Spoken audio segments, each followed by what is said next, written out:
Hello, ladies and gentlemen, and welcome back to the channel. And today I'm going to go my review of WCW's Fall Brawl 1996. Starting off the evening, we go to our first match of the night. It is Diamond Dallas Page versus Chavo Guerrero. I thought this was a good match. Back and forth matchup between DDP and Guerrero, with DDP keeping the pace of the match. DDP then hits a devastating powerbomb on Guerrero, and then DDP ultimately hits his signature Diamond Cutter on Chavo Guerrero, pins him for the 3. And your winner of the match is DDP. Hats off to DDP for getting the win in this matchup. Moving on from that, we go into our next match of the night. It is Ice Train versus Scott Norton in a submission match. I thought this was an okay matchup. Back and forth matchup between Ice Train and Norton, with Ice Train keeping the pace of the match. Ice Train then hits a power slam on Norton, and then Ice Train ultimately applies a full Nelson on Scott Norton. Norton ends up tapping out, and your winner of the match is Ice Train. Hats off to Ice Train for getting the win in this matchup. Moving on from that, we go into our next match of the night. It is Conan versus Juventud Guerrero for the Mexico Heavyweight Championship. I thought this was a good matchup. Back and forth matchup between Conan and Guerrero, with Conan unloading strikes on Guerrero. Guerrero then hits a springboard senton on Conan. Conan then hits a rolling lariat on Guerrero. Conan was keeping the pace of the match, with Conan hitting a devastating powerbomb on Guerrero. Guerrero then gets up, hits a slingshot somersault leg drop on Conan. Guerrero then hits to the top rope, hits a 450 splash on Conan for a near fall. Conan then gets up, hits a muscle buster on Guerrero for a near fall. Then Conan ultimately hits the finish on Guerrero, pins him for the 3, and your winner of the match is Conan. Hats off to Conan for getting the win in this matchup. Moving on from that, we go into our next match of the night. It is Chris Jericho versus Chris Benoit. I thought this was a great match. Back and forth matchup between Jericho and Benoit, with Jericho keeping the pace of the match. Jericho then hits a springboard dropkick, sending Benoit off the apron to the outside. Jericho then hits a devastating powerbomb on Benoit in the middle of the ring. Jericho and Benoit both exchange in the middle of the ring, with Benoit hitting a diving headbutt off the top rope on Jericho for a near fall. Jericho then hits a tombstone piledriver on Benoit. Jericho then hits a Frankensteiner off the top rope on Benoit as well.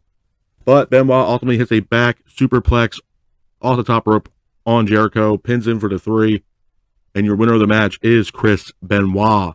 Hats off to Chris Benoit for getting the win in this matchup. Moving on from that, we go into our next match of the night.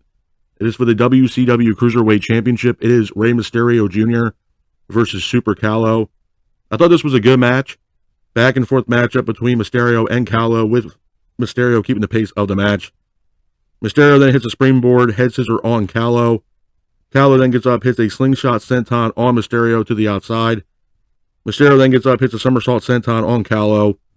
Mysterio then hits a springboard Hurricane Rana on Calo as well. But Mysterio ultimately hits his signature springboard Frankensteiner on Super Calo, pins him for the 3. And your winner of the match is Rey Mysterio Jr. Hats off to Rey Mysterio Jr. for getting the win in this matchup.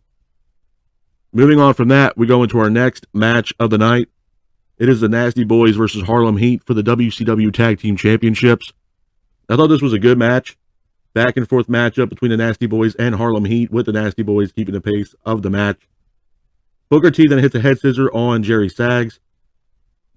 Sherry then hits Knobs with a cane. Harlem Heat then goes for the cover, pins for the 3, and your winners of the match are Harlem Heat. Hats off to Harlem Heat for getting the win in this matchup. Moving on from that, we go into our next match of the night. It is Giant versus Randy Savage. I thought this was a good match. Back and forth matchup between the Giant and Randy Savage. Hogan makes his way down to the ring. Randy then hits an elbow drop off the top rope. Nash and Hall then attack Randy Savage. Giant then goes for the cover, pins for the 3, and your winner of the match is the Giant. Hats off to the Giant for getting the win in this matchup. Moving on from that, we go into our next match of the night. It is the main event of WCW's Fall Brawl 1996. It is the War Games matchup. It is Team NWO versus Team WCW. I thought this was a great match. Back and forth matchup between Team NWO and WCW, with the NWO team keeping the pace of the match. Hogan then hits a leg drop on Flair. NWO Sting then hits a stinger splash on Flair and Lex. WCW Sting makes his way down to the ring. WCW Sting then hits a stinger splash on Hogan and Hall.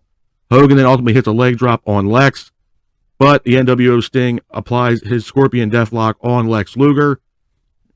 Luger ends up tapping out, and your winners of the match are Team NWO. Couple of things I'm going to say about WCW Fall Brawl 1996 before I get out of here. Number one, it was a decent event. It was a solid event from top to bottom, in my honest opinion. It was great to see Chavo Guerrero in the ring. It was like he was making his pay-per-view debut, if you will, for WCW at this point.